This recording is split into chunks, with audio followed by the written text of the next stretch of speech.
Сегодня знаковый день. Завершилась трехлетняя вражда между тейпами. Представители рода Добриевых отказались от права кровной мести в отношении семей Гандалоевых, Даурбековых и Мамиловых, поставив точку в длительном конфликте.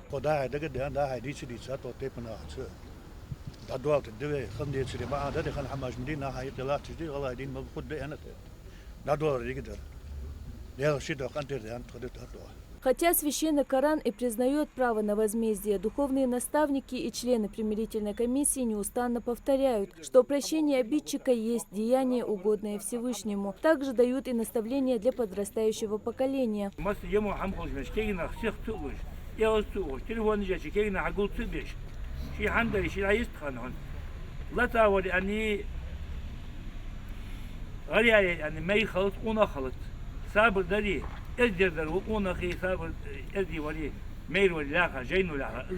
Трагедия кровной мести отзывается глубокой болью не только в сердце семьи, потерявшей близкого, но и ложится тяжким бременем на родню того, кто совершил роковой поступок. Непростая доля выпадает и посредникам, которые из года в год прилагают усилия, чтобы восстановить мир между ними.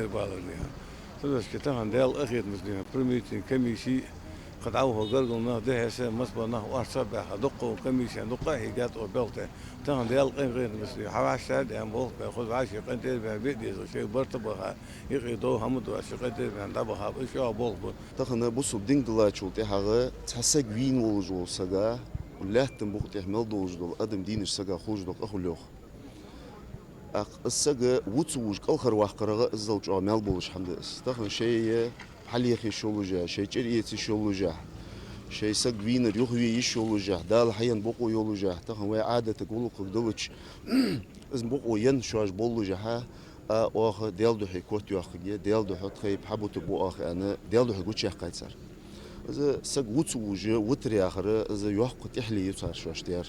Этот случай урегулирования конфликта стал одним из многих в работе примирительной комиссии за 2025. За неполный год удалось завершить 30 дел, связанных с кровной враждой. Из этого количества 5 случаев касались завершения последствий убийств. 22 конфликта возникли на бытовой почве, а 9 стали следствием дорожно-транспортных происшествий. Мадина Богатырева, Акрам Адасхоев, Магаз 24.